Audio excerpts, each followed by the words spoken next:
tem uma ligação, como aliás a gente procurou estruturar quando fez o planejamento de todos os encontros. Ao falar de vocação e de profissão, Emmanuel introduz um estudo sobre causa e efeito de uma maneira assim bastante direta, bem direta, né? Eu não sou muito fã de certa leitura que às vezes aparece por intermédio dele, irmão X, meio consequencialista. Pisou na bola aqui, vai colher ali dessa forma. Não consigo ver assim, tá? E acho que é muito mais por uma limitação pessoal do que por falta de informação. E eu falo isso porque geralmente essas afirmações, elas aparecem considerando um tempo que não é o tempo dos nossos dias, com uma gama imensa de atividades que a humanidade não conheceu até agora. Então, se nós voltarmos ao século XIX, ao XVIII e aos precedentes, as atividades eram assim muito claras, né? Ou você se dedicava à atividade religiosa, e essa era uma atividade destinada a pessoas que tinham uma certa ascendência, uma certa facilidade em alguns, domínio de algumas técnicas, o falar, o escrever, embora nem toda a atividade religiosa fosse desempenhada, como até hoje não é, por pessoas instruídas. Ou você ia para o militarismo, e o militarismo não exigia, como exige nos nossos dias, um maior conhecimento que não fosse o do manejo e do uso da força.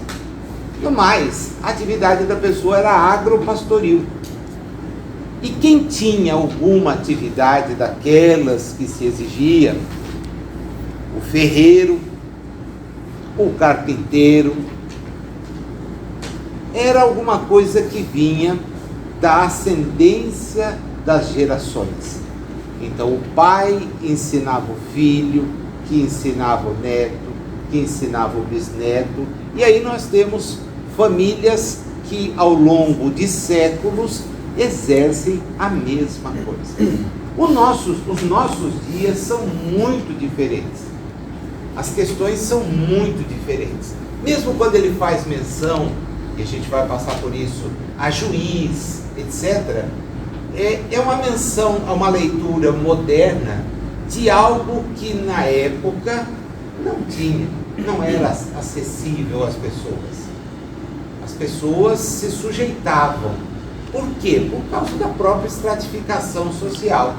Nós tínhamos lá aquele que era o escolhido por Deus, entre aspas, para ser o rei, aqueles que, em consórcio com ele, dominavam as áreas do reino, e a vassalagem, aqueles que só obedeciam às ordens na dependência do que tinha a terra.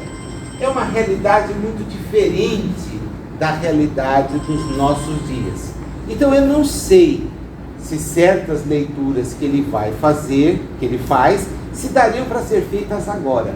Não sei, tá? Então são 2 capítulos que eu falo, comento, mas eu reflito muito para ver o alcance. A ideia da vocação, que é o primeiro deles, é uma ideia extremamente clara do ponto de vista reencarnacionista. É fácil a gente pegar isso, né? Você traz consigo tendências e aprendizados anteriores. E isso é muito mais claro na medida em que a escolarização era uma nulidade até o século XIX. Mas uma nulidade mesmo. Paris, que era uma cidade entendida como uma cidade de cultura, Paris tinha 40% da população com letramento. E o resto sem. Lógico que dos 40, alguns tinham capacidade de leitura mais avançada, o que não mudou na nossa realidade hoje. Tá? Evidente que melhorou o percentual dos que leem, isso é uma verdade. Porém, dos que entendem, ainda não. E dos que compreendem, o número é menor ainda. É uma coisa assim que vai caindo assustadoramente. Lê. Fez os primeiros anos da escola, eventualmente conhece português, ou inglês, ou francês, ou grego, ou italiano, conhece, sabe o significado das palavras, porém os demais raciocínios não são comuns. Então, raciocínio abstrato como o da matemática, que encontra uma resistência imensa nas pessoas. Ciências de aprofundamento, como física, química, biologia, as pessoas têm uma distância e um temor assustador. E são conhecimentos relativamente novos. Os elementos químicos estão aí desde que o mundo é mundo. Mas a descoberta deles é uma coisa nova. A aplicabilidade deles a partir dessa descoberta é uma coisa nova. Então nós vamos ver que a vocação, como ele a coloca, ela vem justamente de experiências que tivemos e por isso nos sentimos atraídos, né, para o exercício de certas tarefas, de certas atividades que os nossos espíritos já experimentaram, já tiveram condições de fazer. Agora, não nos esqueçamos que as atividades no coletivo eram muito mais práticas do que teóricas. A teoria era algo reservado para muito poucos mesmo, que tinham capacidade de pensar abstrativamente falando, desenvolver raciocínios. E isto é um processo que a humanidade vem galgando, vem desenvolvendo a partir do momento das sucessivas experiências. Nosso mundo é um mundo de expiações e provas, cujo progresso fica nas mãos de espíritos que de outros mundos vêm para cá para fazer com que a coisa avance. Não que do nosso mundo consiga ainda sair um conjunto de informações, não tem. Ninguém imagina que foi o homem do século XX. O homem do século XX, quem pensou na informática? Foram espíritos que já viveram há muito tempo, que nos trouxeram a realidade da informática. Ela está na realidade espiritual faz muito tempo, e os espíritos dão pistas disso sem entender o que era. André Luiz participa em Ação e Reação de uma transmissão ao vivo de algo que está acontecendo num acidente aéreo. E ele pergunta ao espírito, olhando para a tela, mas o que é isso? Nós estamos vendo as entidades lá. E aí ele começa a se interessar, mas não vai ser socorrido? Não, ninguém vai ser socorrido agora. E por quê? Porque é um acidente aéreo, André Luiz. O desligamento não vai se dar agora. Eles precisam de um tempo. Eles estão totalmente fora do raciocínio que lhes permita receber um atendimento espiritual. Esquece. E ele então fica ali, ensimesmado com isso, né? Entende que ele passou por aquilo, entende que ele teve uma experiência assim, que ele relata lá em Nosso Lar, não que tenha sido especificamente ali como Carlos Chagas, mas o fato é que ele entende essa situação. Então nós vamos perceber claramente que o progresso que nós temos, e aqui na sala eu fico à vontade, porque tem gente com um pouco mais de maturidade para poder entender o meu raciocínio. Nós experimentamos, nós próprios, num intervalo de anos muito pequeno, o que gerações de espíritos e nós mesmos antes jamais poderíamos conceber pudesse ter acontecido. Vou usar só um exemplo: o telefone. O telefone. Ele surgiu no final do século XIX. Ele era extremamente rudimentar para todos nós até a década de 90. Ele fazia ligações dentro de casa. Cada um de nós, quem podia ter, porque não era acessível, era alugado. Haviam linhas alugadas. Você alugava o direito de usar uma linha, pagava mensalmente e usava aquilo para fazer chamadas de um lugar para outro. As famílias que tinham, e era uma questão de solidariedade social, costumavam oferecer para os vizinhos o número e também a possibilidade de ligar. Então, quando alguém dizia: olha, tem um parente doente em Botucatu, não tem problema, olha, dá o número de casa, se precisar alguma coisa, pode chamar. E aí vinha a notícia do óbito por intermédio da sua casa. Você tinha que ir lá, chamar a pessoa, quem chorava no telefone, você tinha entendido o que tinha acontecido. Olha o que é o smartphone dos nossos dias. Quanto tempo se passou entre aquilo que é a realidade que eu vivi, e eu vivi uma realidade desse número de ligar, tudo em 1970. O que é a realidade nos nossos dias. Vou na reprodução do som. O que era a reprodução do som com o disco, que veio para a fita cassete, que veio para o DVD e hoje não passa de uma playlist virtual que você, em bytes, ouve onde tiver, uma variedade imensa. Os espíritos que planejaram isso não são os espíritos da Terra. São missionários que vêm. Olha o avanço da medicina. Olha o avanço da medicina. O homem fez a bomba.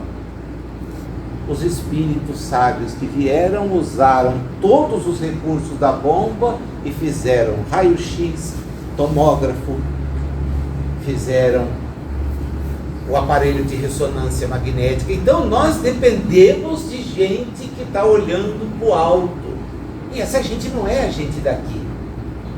A gente daqui está se matando um ao outro como mosca, brigando, discutindo. E você precisa então trabalhar para sair daqui, porque senão é esse o ambiente. E ele começa a incomodar. Há dias que eu paro, penso: Senhor, tem certeza que eu estou no lugar certo? Era aqui mesmo, era essa função que eu tinha. Já não deu certo o tempo, já não está quitado. O que mais tem que fazer aqui? Aí me dá uma companhia jovem como a Dani, me dá a companhia do Davi, vem a Alma, Ulisses, e você então para, poxa, ainda tem alguma coisa por fazer. Ainda tenho alguma coisa por fazer, então vou trabalhar. Não vou ficar parado, não vou reclamar, porque, afinal de contas, não tenho motivo para reclamar. Nenhum, mas nenhum mesmo. Sempre para agradecer.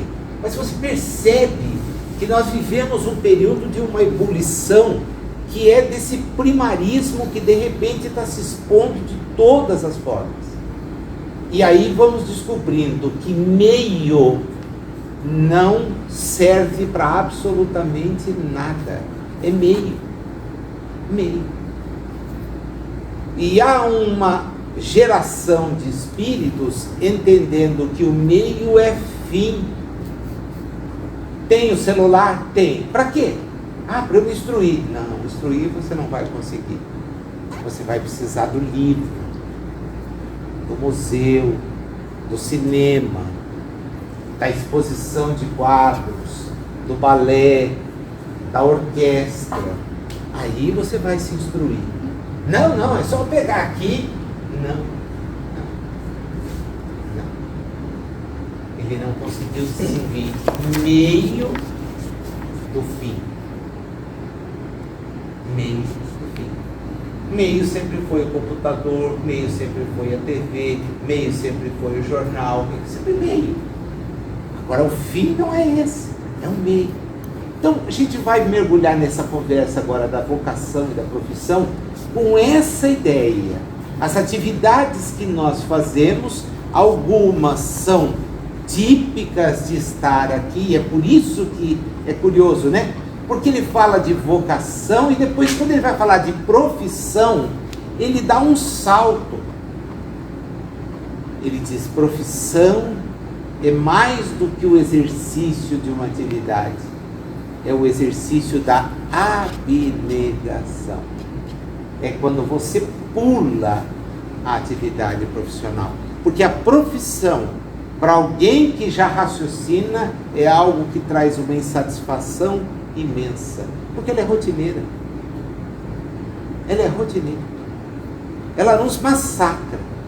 Num mundo de cobranças múltiplas, nos massacra. E não traz nada. Mas é nada mesmo. A gente volta para casa ao final do dia frustrado. Eu preciso do recurso para sobreviver. Preciso. Mas juro, dá vontade de passar a viver sem ele. Para quê? Para poder crescer. Entende? É a abnegação, não é o exercício da profissão. Tá? Então vamos raciocinar com ele sem perder de vista. Professora, tem que fazer uma pergunta. Me desculpe interromper. Pela lógica, pelo raciocínio, a nossa vocação, a gente vai sempre por uma coisa já vivida dentro da Terra. Se eu for ver o caminhar da humanidade, desde das cavernas, Parará, século I, II, III, tal, a gente preso aqui. Mas eu dizia, a casa de meu pai tem muitas moradas. Essas pessoas muito geniais que nos ajudam a ir em frente, ou mesmo pessoas assim extraordinárias, astronautas, não poderiam vir de outros órgãos para nos ajudar a concatenar aquilo que os espíritos nos inspiram, a nos ajudar a revolucionar, digamos assim, as profissões que antigamente, no século XX, nós não tínhamos aqui.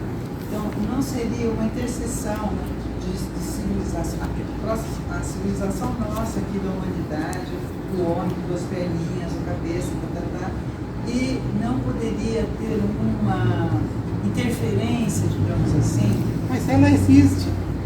A presença deles caracteriza o processo do ensinar. De você aprender, eles têm as ideias. Por exemplo, como funciona o chip, que é a base de toda a tecnologia que nós temos do ponto de vista avançado, de telecomunicações, de comunicações. Como funciona o chip?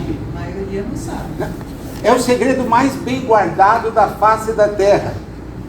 Porque você consegue, numa estrutura atômica de silício, ordenar os átomos de forma que eles atendam aos seus comandos, que são sempre comandos binários, 0, 1, 0, 1. Só isso. Ou ele age ou ele não age. Ou ele age ou ele não age. É isso.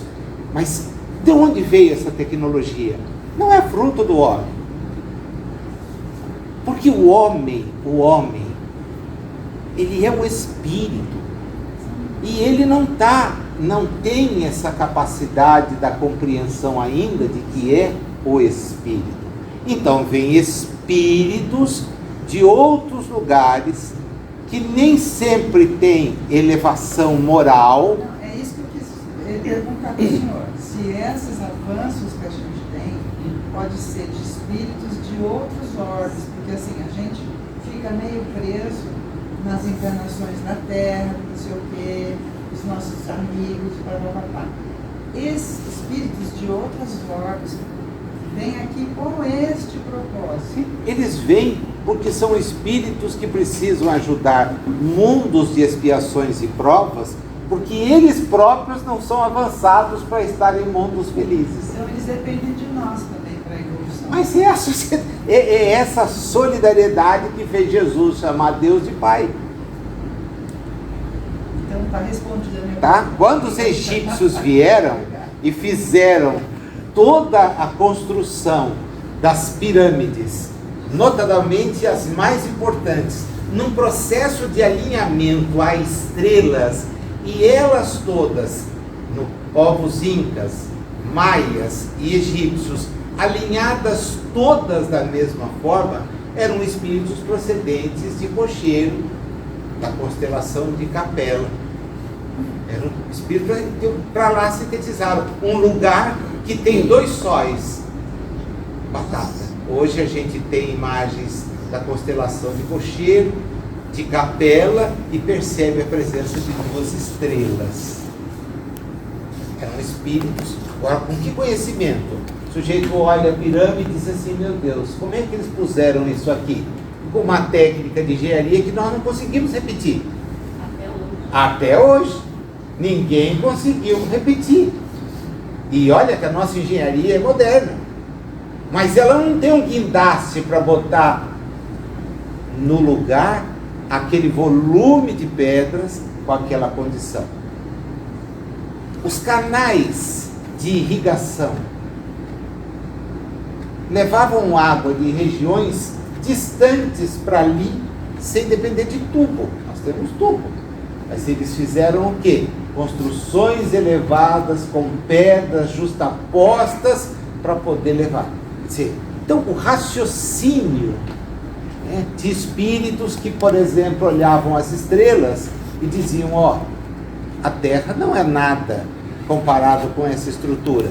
O raciocínio do homem: não, Deus criou só a Terra no contexto de tudo isso.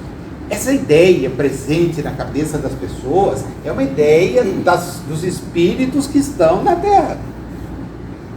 Esses pensam assim: olha, tudo aqui, nós somos o centro do universo, Deus criou, mandou seu Filho para nos salvar, para nos redimir, e nós vamos ser conduzidos para o reino do céu. É espírito que está na Terra. Não tem a capacidade de sair dela. Aí vem os outros e dizem: ó, vamos sair disso aqui, pega um foguete, vamos para tal lugar, vamos fazer isso.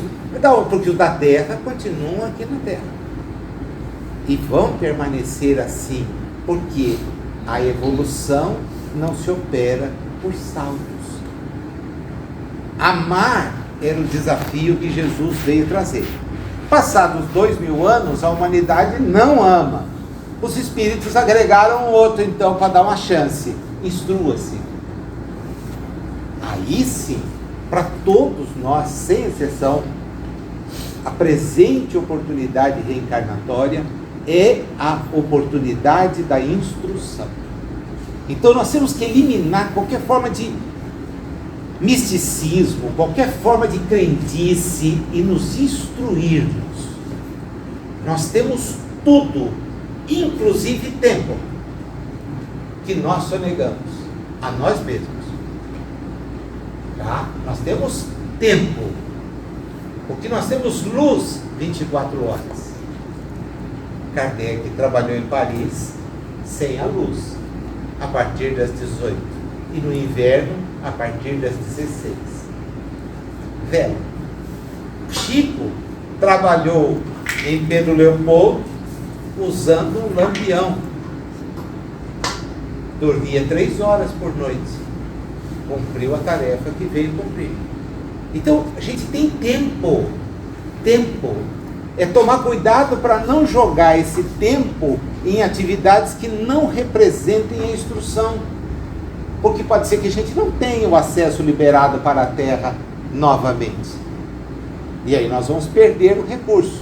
E pode ser que a nossa volta na Terra encontre o planeta como nós o deixamos nessa última semana, que será a regra, não vai ser mais exceção.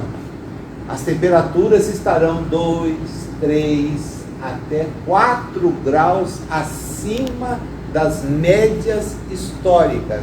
Por quê? Há 60 anos, espíritos preocupados com a ideia de preservação alertaram a um rompimento da camada de ozônio. Esse rompimento é provocado pela excessiva utilização de gases CO2 e similares, que não são absorvidos pela atmosfera. O que vai acontecer? Esses gases vão acabar criando mecanismos de destruição na estratosfera, e a incidência dos raios solares vai ser cada vez pior. Bingo! 50 graus, 48, 47, degelo acentuado. O que está se encontrando de corpos e de expedições nos Alpes, porque o gelo está derretendo assombrosamente. Então a nossa próxima reencarnação será no mundo hostil. Mad Max tinha feito essa leitura há mais de 40 anos, quando saiu a primeira versão do Mad Max. O mundo vai brigar para se locomover e para matar a própria sede. Profeta? Não. É apenas um espírito que é inspirado por alguém que tem uma noção maior e diz, ó, vai vir tragédia atrás de tragédia. Ah, mas eu não sou culpado. É a causa e efeito que o Emmanuel vai falar agora. Se a culpa pode não ser sua, porque essa ideia de culpa é uma ideia religiosa furada. A ação ou a sua omissão geram consequências. E é aí que a gente vai guardar. Entre agir e colher da ação. Ou se omitir e colher da omissão. Mas meu papel é importante? De todo mundo é. De todo mundo é. Aquele que joga uma garrafa PET no rio, porque não quer transportar, polui. É uma pena que milhões façam isso. O que mostra que ainda a instrução não é condutora da educação. A gente já estudou isso aqui. Ele já mostrou as duas coisas. Garrafa PET, a gente pensa assim, uma ou outra, né? Eu vi uma filmagem outro dia, existem ilhas de garrafa PET flutuando, ilhas de 4, 12 km quadrados, flutuando no oceano, de garrafas que se fundiram. É absurdo. Eu já vi essa ilha no Rio Pinheiro, São Paulo. Isso. Eu já vi. Gente, é uma coisa absurda. A espuma que os detergentes jogam e que não é absorvida, é biodegradável. Irmão, vai com calma, não é. Nenhum de nós compra nada sem embalagem, porque a gente compra impulsionado pela embalagem. Nossos avós iam na... Peraí, eu vou fazer uma defesa da humanidade, do homem, tá? A gente compra, polui, e as indústrias que deveriam ser responsáveis para recolher aquilo que eles produzirem, fabricam. Então, a da geladeira podre vai ter que recolher a geladeira, o carro, lá. Eles colocam a culpa na gente porque estão politicamente, eles são os privilegiados, são os... Querida, todos os espíritos que estão na Terra são solidários. Não adianta você ter a sua indústria de bilhões. Sim. Se a temperatura chegar a 50 graus. Sim, mas eles colocam, olha, o lixo é culpa de você que não faz a reciclagem. Ora, a culpa também é do fabricante que não se responsabiliza pelo... O problema da atividade econômica... Porque eles nos empurram. É o custo, querida. Se você tiver que recolher, o custo final será outro. É uma questão de conhecimento científico, é matemático. Eu quero me aposentar aos 40 anos. Legal. Você vai viver nas costas de alguém, porque ninguém trabalha 40 anos e pode se aposentar. Agora fala isso para o camarada que vai lá e se aposenta aos 40. Para ele é um direito. Para ele é um direito. Eu contribuí 25 anos, eu tenho direito de me aposentar. Meu amigo, ninguém consegue manter um sistema assim. Ninguém. É lógico, é um raciocínio lógico. Mas a pessoa não trabalha com essa hipótese. Ela trabalha com a hipótese, olha, eu estou bem, eu me acertei. É o egoísmo e o orgulho, as chagas dos espíritos que estão na Terra. A nossa. É a nossa chaga. Mas é a mentalidade do empresário. É a mentalidade do espírito egoísta. Mas não, imagina, ele sabe que tem. Sabe que tem. Lógico que sabe. Mesmo a economia reversa. Ela está começando no Brasil. Economia reversa. É você buscar, mas não tem essa ideia que você diz assim, que alguém tem. O que produz o tipo de pensamento assim é a conduta egoísta, de pensar em si. Ele pensa no seu bem-estar como eu penso no meu bem-estar. Cada qual pensa em si. E, consequentemente, o coletivo é sacrificado. As pessoas vão ao McDonald's do lado de casa, pagam um sanduíche em dólar, porque o McDonald's no mundo inteiro é dolarizado. As pessoas acabam de comer, baixam o vidro do carro e jogam tudo que é embalagem daquele sanduíche e do resto ali. Eu passo ali às 6:30 da manhã do domingo, caminhando, e vejo um pobrezinho de um funcionário vir percorrendo a avenida inteirinha e catando aquelas coisas que as pessoas deixaram. Quando chove, não dá tempo. A água leva, a nações entope. E aí vem, o governo não fez nada. Mano, se você fizer a tua parte e todo mundo fizer a sua, a coisa resolve. Quando eu terceirizo a responsabilidade, tem alguma coisa errada. Faço a minha. Quem não quer fazer a dele, é problema dele. Se eu puder recolher, eu recolho. Né? Mas que eu já parei e arrumei briga ali na porta, já. Eu já disse para a pessoa, o senhor quer fazer o favor de recolher o lixo que o senhor deixou cair agora? O senhor é fiscal? Eu falei, não. Mas tenho a placa do seu carro anotada e vou denunciar. A pessoa desce contrariada, pega, me xinga, arranca o carro. Se eu tivesse uma arma, não seria problema, ela só me tiraria a existência. De quem é o ônus? É dela. Eu volto, sei que sou espírito. Eu não tenho medo. Aí que tá. Essa é uma questão de você confiar, saber, ou ficar esperando. Eu sou espírito reencarnado. Ponto.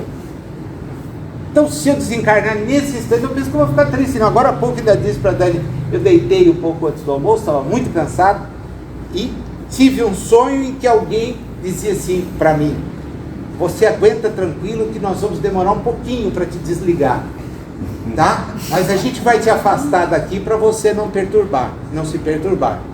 E eu agradeci, né? Eu falei, puxa, eu estou desencarnando. Eu tenho compromisso, voltei, né? Mas a pessoa dizia ali para mim, não, você fica calmo, que nós vamos te tirar daqui. Agora eu não sei se foi comigo, se foi com alguém. O fato é que não fiquei apavorado, eu só me liguei no compromisso. Nossa, eu tenho compromisso. Deixa eu voltar. Senão eu tinha que ficar aqui desencarnado. Vamos lá, 16. Vocação é a soma dos reflexos da experiência que trazemos de outras vidas. Nós estudamos a questão do reflexo. Ainda quando a gente trabalhou com isso, né, lá atrás, fica sempre a ideia, ele volta a temas-chave. Nós conseguimos estabelecer um certo controle sobre o que temos, mas não conseguimos impedir o que refletimos. Tanto que ele nos convida para sair da terra, a voltar o nosso espelho reflexor para Deus. Você quer sair da terra, volta para Deus. Porque se você voltar para o outro, você vai ficar amarrado na terra. Volte-se para Deus, não no lado, porque você não consegue impedir isso. Lá no início, quando ele fala do departamento vontade. Lembra disso, né? É natural que muitas vezes sejamos iniciantes nesse ou naquele setor de serviço, diante da evolução das técnicas de trabalho que sempre nos reclamam novas modalidades de ação. Isso é claro, eu sou professor. A maior discussão que se tem no âmbito do ensino é essa. Como é que nós preparamos os jovens para fazer aquilo que se pede? No caso brasileiro, está sempre atrás. Sempre para trás. Por causa da dificuldade de fazer raciocínio abstrato. O europeu, alemão, dinamarquês, inglês, francês, até o italiano, por ter uma escola bem melhor estruturada do que a nossa, ele tem recursos que capacitam o aprendizado de tecnologias novas. Os nossos meninos não sabem. Quando foi substituída a mão de obra do campo, do corte da cana, pela máquina, a maior dificuldade das indústrias não era ficar sem o boia fria, era aprender alguém que soubesse operar a máquina. A colheitadeira. Não tem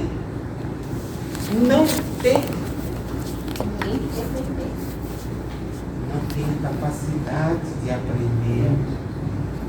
Isso é que é complicado. Porque você não dá como espírito salto. Você não dá. Você tem que ter a base para poder fazer o raciocínio. Senão você não faz. Não faz. É uma coisa assim, interessante você perceber essa dificuldade. Não consegue. Os hospitais dispõem hoje de recursos tecnológicos fantásticos. Nem médicos conseguem operar os recursos. A robotização para fazer certas cirurgias que o Albert Einstein tem, o H-Core tem, demanda um corpo de médicos tão qualificado no conhecimento de tecnologia que eles não têm. Aí o camarada diz, uma cirurgia de próstata duraria 20 minutos usando robô. 20 minutos. Invasão mínima. Sangramento mínimo. Eficiência máxima. Está lá um corpo de médicos para trabalhar. Quantos? 3, 4. E aí não consegue ficar lá fazendo cirurgia o dia inteiro. Isso que você está falando é a IA? Não. A IA é simplesmente uma somatória de informações jogadas no mainframe que permite trabalhar. Só isso. Essa é a IA. É você alimentar. E aí há uma dificuldade hoje. Por isso é que o processo também para. Quem vai alimentar com o quê? Você precisa ter o domínio do conhecimento. Se você não tem o domínio do conhecimento, você não alimenta. O microcomputador, o chip, não faz nada por si. Ele é programado. Tanto que outro dia, num debate, achei bacana a saída que um camarada deu, o debate era numa rede americana, e falava, disse assim, é simples, vai lá, desliga a energia, acabou. Porque estava, não, e se, puxa da tomada. Puxando a tomada não funciona. Aliás, vamos ser honestos. E bem pé no chão. Sem a tomada não funciona nada. Bateria de celular dura quanto? Quem tem aparelho sabe disso. Até a próxima carga. Ô professor, tem muitas pesquisas dizendo que o QI da humanidade está decrescendo. O que a gente vai fazer então com o IA, a IA solta e mais a nossa imbecilização, digamos assim? O homem está ficando imbecil. Na verdade, o homem está mostrando que através da tecnologia Essa é a questão, assim, talvez uma das questões mais chaves que nós temos. A tecnologia é meio, não é fim. Então você pode ter o micro, o que você quiser, como um meio, mas você precisa ter uma base para trabalhar esse meio. Pois se a gente está ficando mais burro que antes, como é que a gente vai... Na verdade, o processo não é de emburrecimento, é o de imaginar que a tecnologia vai suprimir o seu esforço. E a tecnologia surge para fazer você imaginar que não precisa se esforçar. Posso só dar um parecer para ela? Desculpa, mas eu acho que você está gravemente enganado. As crianças que estão nascendo agora estão vindo com uma capacidade, uma rapidez. Você sabe disso, né? De Mas, ó, presta atenção.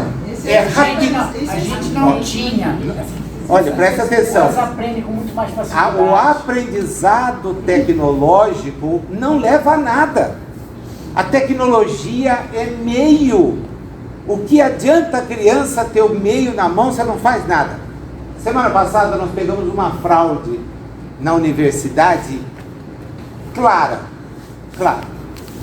A pergunta era de 2 institutos jurídicos: aluvião e avulsão, que ocorrem em terras. Um natural, onde o acréscimo vem de uma enxurrada, de uma mudança de terreno, etc. A aluvião. A outra é fruto de um processo externo. Alguém faz. A aluna escreve na prova a seguinte resposta sobre avulsão: é a ruptura do músculo que sobre o fêmur gera um problema capaz de inviabilizar a locomoção. Quando a professora pegou aquilo, o que é isso? A imbecilização é o processo de usar o meio sem saber para que ele serve. Ela digitou em fraude a palavra avulsão e recebeu de resposta do Google, porque a primeira resposta que veio, um acidente com músculo na cabeça do fêmur para EPP. Aí ela transcreveu aquilo. Nota 0 e procedimento administrativo para que ela receba uma pena. A nota não é pena, a nota é a fraude. A pena é por ela ter se valido da fraude. Então, saber operar botões é legal, se você souber o que faz com ele. Se você tem recurso para buscar. Tecnologia não traz capacidade, tecnologia traz facilidade. E aí então a imbecilização se diverte, porque ela manda mensagem de WhatsApp o dia inteiro, ela repassa fofoca, ela para horas e horas gargalhando quando ela podia estar trabalhando, estar estudando. Ela tem acesso ao Museu do Louvre, mas ela gosta de TikTok. Ela podia estar vendo um filme clássico, mas ela quer ver sacanagem. Ela segue o que se chama de influencers, que são pessoas tão ou mais burras do que ela, com a única vantagem que monetizam a sua burrice.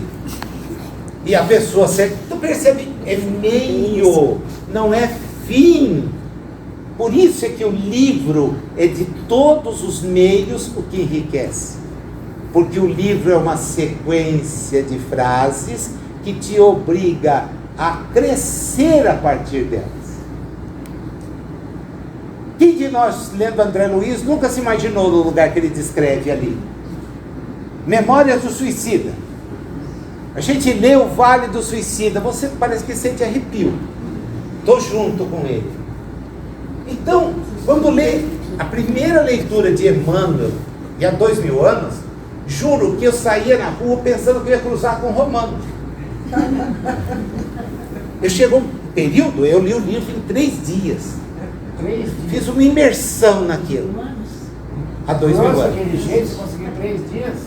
Eu leio mais ou menos umas 150 páginas assim, hora, se você me deixar quieto.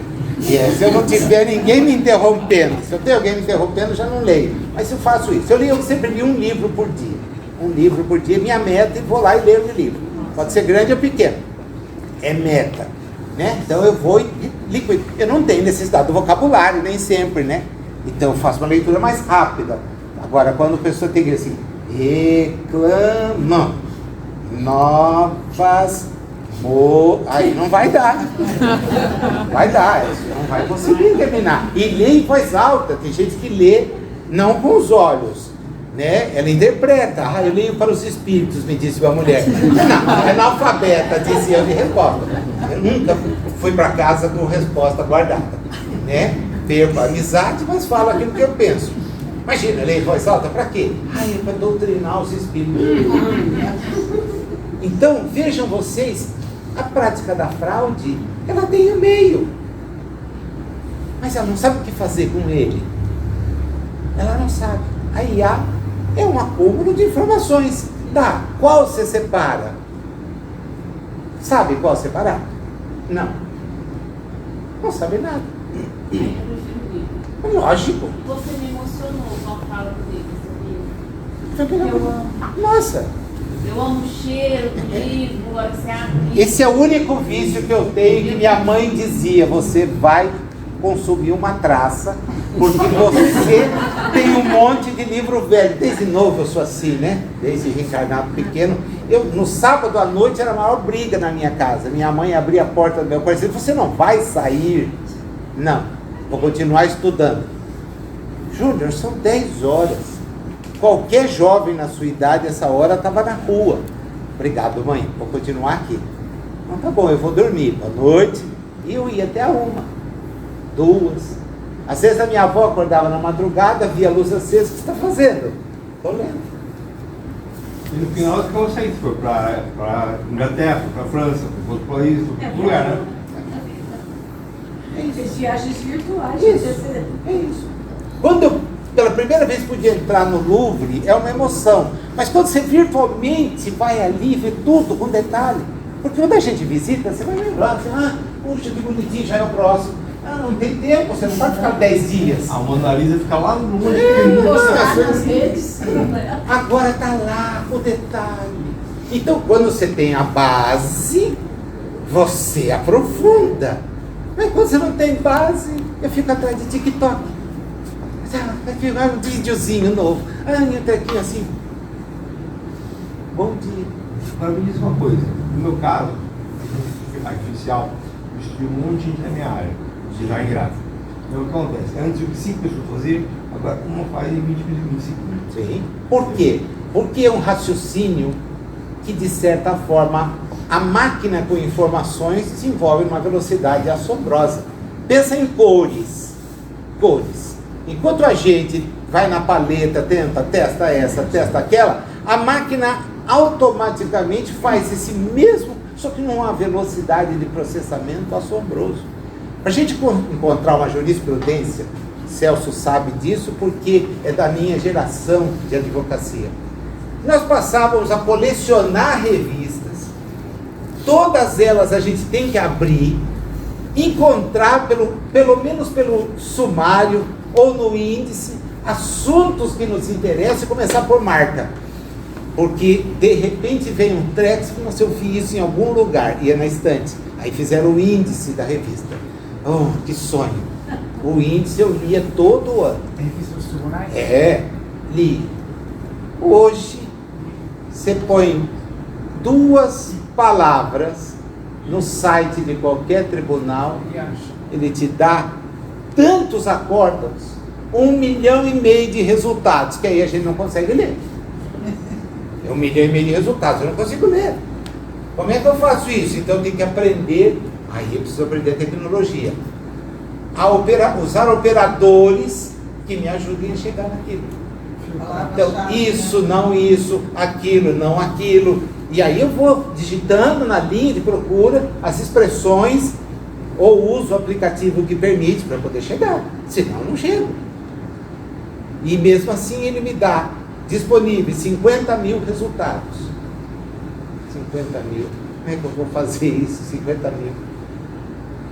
Saudade da minha RT. Porque eu ia lá, pegava a RT, achava na hora. 50 mil é revista dos tribunais. 50 mil é um negócio que não dá. Não dá. Né? A luta que eu sempre travei a vida inteira foi para entender o que eu tinha na biblioteca. Eu nunca quis que ninguém pusesse a mão, porque eu sabia onde estava. Aí comecei a ganhar parceiros. Começou a ficar complicado o uso. Porque eu sempre sabia onde estava. Porque estava. Vamos seguir?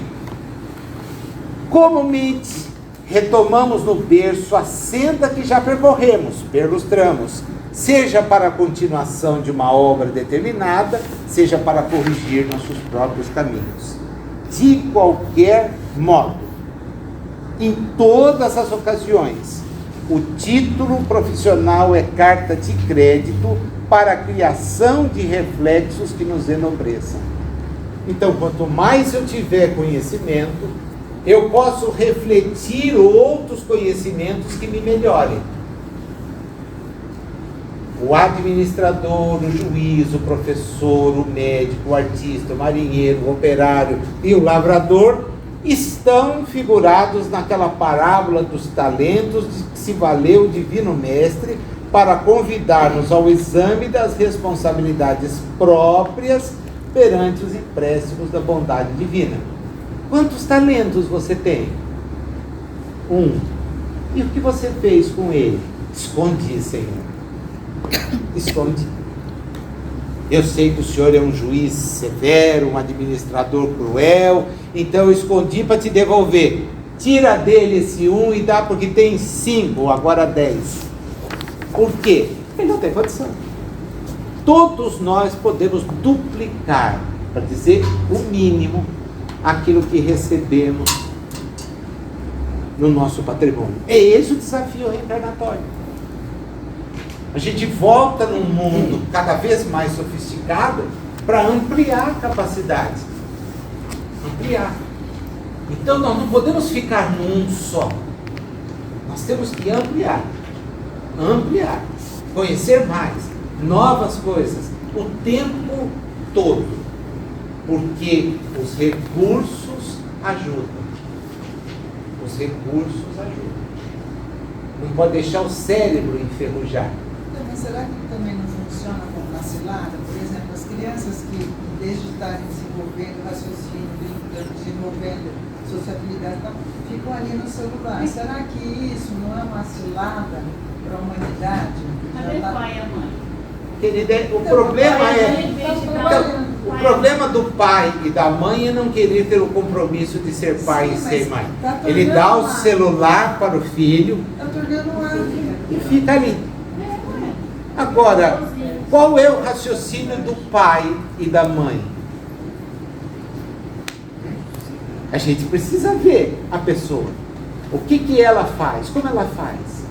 Porque, é como ele falou, tem crianças brilhantes nascendo na Terra, mas e daí? Olha, o brilhantismo de dominar a tecnologia não existe. Não existe. O brilhantismo é você desenvolver raciocínios abstratos. Dominar aquilo que é intuitivo por cores é voltar às cavernas. É rudimentar. Não é evolução. Não é evolução. Facilidade com botões não é evolução. Os talentos musicais? A música, a pintura. Aí você mostra o que tem de recurso. Porque você põe numa tela, não a cópia, você põe na tela aquilo que a sua imaginação cria. Puxa, legal. Legal. Agora, repetir botão não. Fica atrás de desenho, atrás de coisinhas que nem raciocínio tem. Agora, o pai sabe o que ele vê?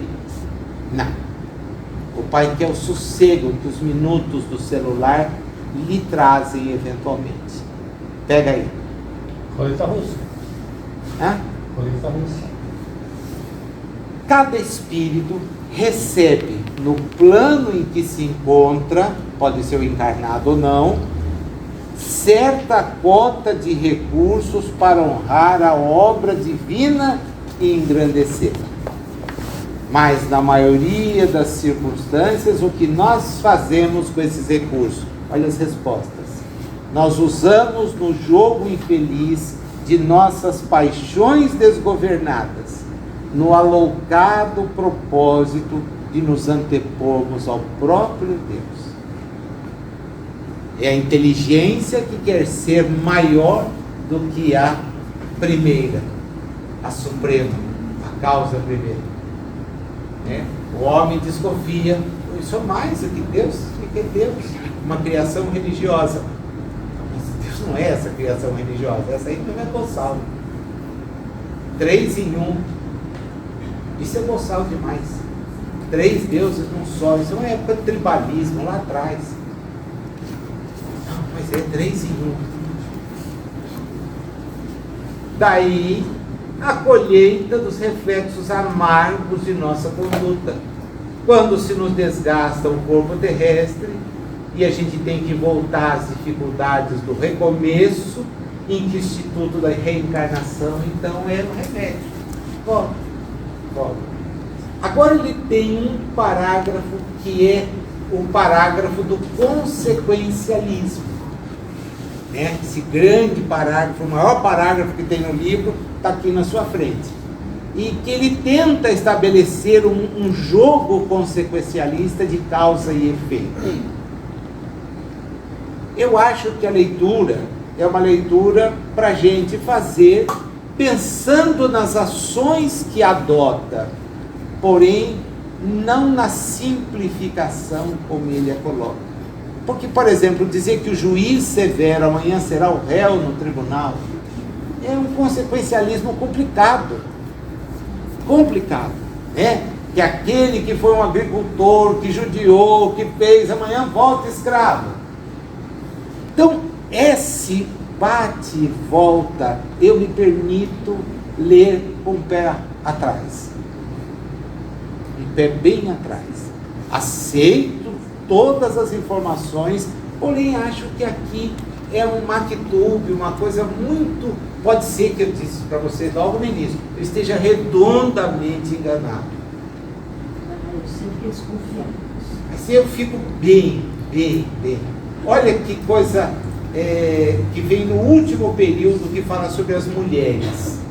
Mulheres significadas por nomes distintos, confiadas ao vício e à dissipação, com esquecimento dos mais altos deveres que lhes marcam a rota, frequentemente voltam aos lares que deslustraram, na categoria de ínfimas servidoras, aprendendo duramente a reconquistar os títulos veneráveis de esposa e mãe.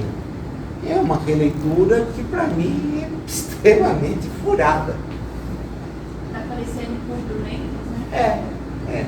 Então você percebe que o espírito, embora seja um espírito de grande envergadura, ele não perde certos hábitos. Eu sempre li o Emmanuel e a mulher com 2 pés atrás, porque para ele a mulher é uma cidadã de segundo nível. É uma coisa interessante, ele é um baita do espírito, mas ele vê o papel da mulher. E quem é à frente dele? A mulher dele. Lívia é mais avançada do que ele, alma gêmea de minha alma, flor e luz do meu caminho. Puxa vida, ela, é Alcione, é Lívia, é Célia, vai embora aquele show, e ele põe a mulher lá dentro de casa, cuida aí, faz negócio, é louco. Ela sobe e ele tem que voltar para a terra. Isso. E sempre foi assim nos romances. Aí a hora que ele põe a mulher, vai voltar para dentro da casa. Minha avó, se lesse essa parte, diria para ele coisas, sabe? Vou voltar para casa. Ela sempre olhou para as minhas mães, minha tia, minha irmã. Se vocês ficarem dentro de casa, são burras. O serviço aqui não acaba. Olha por mim. Vai pra rua. Ai, dona Virgínia, que bom passar o café no coador. Você acha? Eu gosto do micro-ondas. Ela não conheceu o café de cápsula. Ela ficaria louca hoje. Não tinha na época. Ah, não, já sou um coador. Aquele dia, que gostinho de nada, filha. Põe lá a xícara. 30 segundos, você pega e toma o café. A senhora acha? Não, eu acho não, eu tenho certeza. Dona Virgínia, roupa para coarar. Roupa pra quê? Não! Máquina de lavar, separa a branca da colorida, mete água sanitária, sai branca. Hoje passa a roupa. Minha avó era de 1910. O ano do Corinthians. Isso, só que minha avó era um espírito vivido. Olhava pra gente e disse assim, não perca tempo, vai estudar. Exatamente. Ele passa a roupa assim, eternamente. Se me der um ferro de presente, eu dou. A maioria das minhas roupas é de mim. Ela roupa tudo sintético. Roupa de linho não tem condição. Olha, eu tive um terno só de linho e dei. Não tá mais no guarda-roupa. Eu achei a coisa mais linda do mundo. 1980. Pus. Quando eu voltei com aquilo, eu não reconhecia. Não, beleza é o amassado. Falei, beleza é o amassado, mas eu tenho que pôr de novo, eu não posso pôr assim. Ah não, mas a gente engoma, pega o ferro, mas nunca mais. Cortei. O professor, o chique é andar com linho amassado. Sim, eu sei. Não, chique amassado. No fórum você percebe os caras mais chiques pelo terno de linho amassado. Quanto mais amassado for, e eu fico pensando na mão escrava que põe aquilo em condição de ser usado. Porque é bacana, você faz. Bacana. Se eu fizesse, bacana. E quando eu ponho outro para fazer? Né? Então, era uma época que não tinha o tecido sintético. Tranquilo, vamos usar o linho, vamos ver. É o que tinha de bonito. Hoje tem o sintético, a microfibra, que você tira, faz assim, tá pronta? Ótimo. Né? As roupas do Davi são fantásticas. Não usam ferro. Ele põe a camisa, lava, volta para ele. Não tem tudo O tempo fio. de passar um terno é o tempo de ler um livro. Você lê um livro. Olha, umas 100 páginas não. É comumente. É só pendurar e evaporar a água ali. Vocês estão achando que está muito frio o ar? Que aqui para aumenta? Tá? Tem parte que sim, parte que não. Então vocês decidem aí, tá? Assim, né? O povo daqui está passando frio, né? Tem algum para cá que a gente pode diminuir um pouco? Eu tô a folga minha. Ah, você vai assistir o teu amigo. Não, não é. É o que tá na... Esse é. Não, o que eu tô falando é o dele, o microfone. Olha, eu vou subir bem, tá bom? Ó, tanto que deu uma acalmada e vai voltar. Se ficar muito quente, vocês me avisam. E como mente de retorno suportam preterição, agora é geral, tá? E hostilidade, embaraços e desgostos por onde passem, experimentando sublimes aspirações e frustrações amargosas, porque agora sim o raciocínio é Kardec puro. É da lei que venhamos acolher os reflexos de nossas próprias ações implantados no ânimo alheio, retificando em nós mesmos o manancial da emoção e da ideia, para que nos ajustemos à corrente do bem que parte de Deus e percorre todo o universo para voltar a Deus. Essa parte é absolutamente correta. Agora, o consequencialismo do grande parágrafo me deixa com o pé atrás, só. Eu acho que é meio complicado fechar portas assim. Mas é opinião própria, tá? Na profissão, quando a gente imagina que ele vai fechar, então ele abre e abre para valer, tá? Logo no segundo e terceiro parágrafo está toda a síntese do estudo. A profissão honestamente exercida, embora em regime de retribuição, inclina os semelhantes para o culto ao dever. Perfeito. Você tem o dever de fazer o melhor naquilo que você faz, seja o que for. A abnegação, que é sacrifício pela felicidade alheia, sublima o espírito.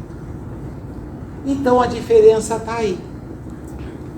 Profissão nada mais é do que dever, mas não leva a nada, a não ser cumprir o dever. A abnegação é processo de crescimento do espírito. negativo, negar-se. Negar-se 2 vezes. Não pensar somente em si. A profissão nos leva a pensar somente em nós. Você tem a profissão, você a exerce, você tem o grupo da mesma profissão, você tem as prerrogativas daquela profissão, você tem uma série de coisas que você vai agregando e de repente cria um distanciamento social imenso. Olha, aqui é o clube dos engenheiros. Puxa, eu sou o peão da obra lá, eu que faço tudo. É o clube dos engenheiros. Essa é a sociedade dos advogados. Puxa, mas dos advogados. A profissão vai criando quistos, orgulho. Uma mais do que o outro, um é mais importante, quando todas são. Quem de nós pode viver sem o lixeiro? É o caos. O caos. Nós viveríamos no mais completo caos se não tivesse alguém disposto a correr a cidade inteira, porque esse é um outro detalhe, eles correm a cidade inteirinha. São homens de 40 anos que já não têm condições de fazer mais grandes atividades, por causa do desgaste. Um pedreiro, um auxiliar de pedreiro, o volume que ele carrega, uma passadeira, uma colaboradora doméstica do lar. Uma das coisas que nós temos de defeito em casa é apontar os equívocos da mulher que trabalha conosco. E a gente várias vezes já parou, depois de ter feito a crítica, e lavrar o meia-culpa. Estamos errados. Ela faz com limitações? Sim. Porque se ela também não tivesse as limitações, ela nunca ia fazer aquilo que ela faz. Deixa a casa dela do outro lado da cidade, encara 2 conduções, chega em casa, trabalha 6 horas, pega mais uma condução para voltar para casa. Para receber quanto? Olha, qualquer que fosse o salário que a gente desse para ela, Ia ser pouco. era pouco. Bom, graças a ela eu posso trabalhar, a Dani pode trabalhar e o Davi estudar. Graças a ela. Só isso não tem preço. Eu viajo, ela está. A Dani sai, ela está. Ela atende a porta, ela guarda as coisas, ela recebe, ela abre a porta para um, ela acolhe o outro que vai levar o treco. Ela é de confiança absoluta que a moeda que você deixa numa roupa, por esquecimento, por distração, aparece em cima da mesa com o aviso dela. Então, como a gente pode imaginar que o serviço desse não é importante? Era o que minha avó dizia: saia, porque isso não tem valor. E a gente percebe nos nossos comentários, às vezes, que esse valor não é dado. E fico envergonhado, porque às vezes eu troco essa ideia com a Dani, tal coisa, e depois logo um dos dois vai ser corrigido pelo outro. Mas não dá para ficar sem ela. Por quê? Porque ela é útil para nós, para que a gente possa fazer outras coisas. Podemos morar num lugar menor, etc. Podemos, essa é uma opção. Então não tem quintal, não tem espaço para cachorro, não tem nada disso, legal. Mas não foi isso que nós optamos. Então a gente vai precisar. Eu vejo na escola a importância do papel das meninas da limpeza, que entram em banheiros que são absurdamente imundos por gente que estuda no nível superior. Uma delas disse assim para mim: professor, eu tenho ânsia de vômito quando vou limpar o banheiro feminino. E eu falei para ela: o feminino? Ela falou assim: o senhor não tem noção do que é um banheiro que mulher usa. Foi, puxa, eu uso com uma mulher, não tem problema algum, né? Divido um banheiro com uma mulher. E não vejo problema. Eu falei assim: não, o senhor não tem noção. O banheiro masculino é limpo, perto do banheiro feminino. Eu fui para casa aquela noite pensando, falei, sabe lá o que ela vê? Porque ela disse, é impossível. E ela não tem escolha, ela trabalha nisso. Ela tem que chegar depois, lavar tudo, limpar tudo e entregar, porque tem aula à noite e aula de manhã. Então ela faz esse trabalho às 11 da noite. Ela vai até 00:30, 1h, lavando, porque a universidade exige que lave, que higienize vaso por vaso. Tem que ser, é controlado, é um ambiente público. E lá vai no dia seguinte, tornar para lá e a mesma coisa. Mas dependendo dela. Ah, o médico é importante, a enfermeira é importante, auxiliar de enfermagem, a tia da limpeza. Porque o médico chega lá, bate o olho, ó, dá isso aqui e vaza. A tia da limpeza vem lá com as bactérias, os vírus e toda sorte de moléstia, lavando, limpando. Quer dizer, olha como a coisa é diferente. Então, o dever de bem cumprir uma profissão, legal, né? Agora a gente precisa avançar. É todo o raciocínio que ele faz aqui. Pula um parágrafo, ele diz para a gente assim: a abnegação que começa onde termina o dever possibilita a repercussão da esfera superior sobre o campo da humanidade. A abnegação, então, é o campo que nos leva à esfera superior. Aí ele estabelece vários joguinhos.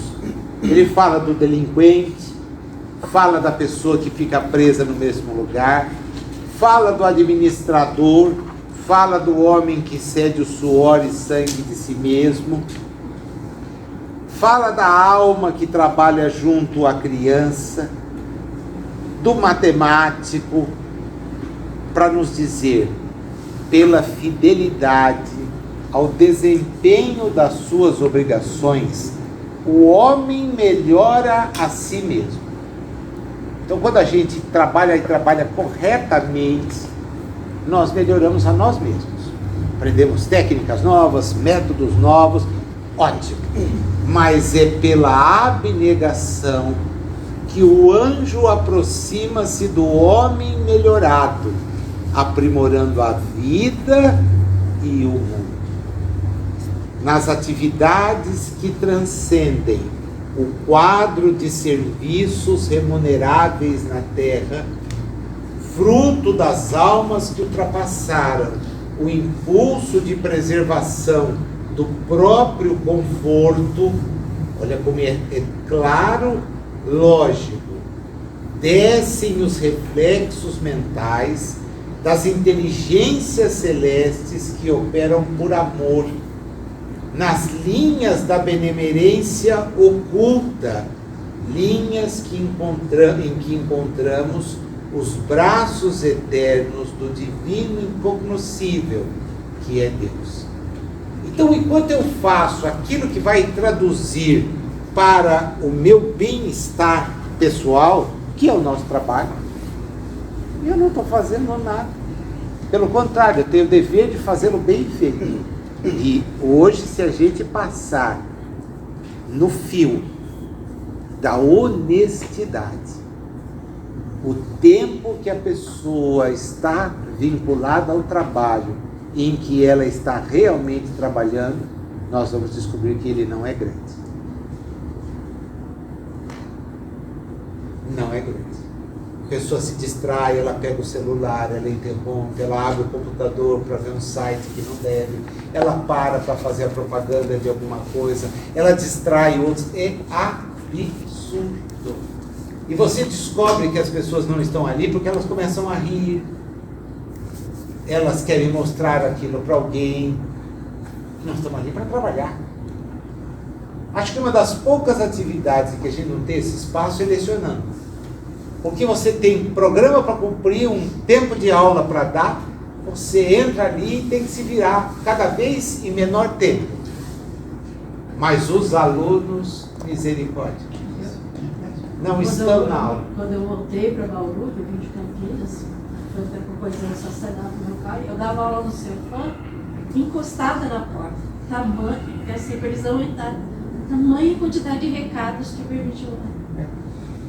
Tem que ser. É uma E coisa lá assim. foi a fase mais fácil. Você imagina como é o dia a dia. Então, o professor não tem muito espaço. Mas eu vejo os auxiliares. Ai, estou cheio de serviço. Mas quanto tempo você está no celular e quanto tempo você está fazendo serviço? Né? Eu fui a favor, mas fui voto vencido, de proibir que qualquer pessoa usasse o celular enquanto estava trabalhando. Salvo se tivesse um problema de doença na família. Se não, é chegar, pôr o celular no armário, fechar e acabou. Você vai, trabalha e depois vai embora. Você é remunerado. E se eu enganar-se a si e ao patrão? Porque, afinal de contas, o patrão não tem um olho para ficar te olhando. Você tem que estar trabalhando. Não está. Está distraído. Está na telinha procurando alguma coisa útil. Ah, eu estou descobrindo uma maneira de fazer melhor o serviço. Não, não é. Não é. Todo mundo sabe que não é. Inclusive, está falando da comunicação em relação à produção, eu vejo eu vou dizer, né? Que além do grande trabalho que ele fazia como médico, né? E também atendia de forma social. É o a mais. É o a mais. Ele fazia o quê? Ele ia lá e dava o medicamento. Quer dizer, ele não dava o atendimento, ele dava o medicamento. Há médicos que ainda olham os pacientes mais simples e ajudam, dando a amostra grátis que recebem.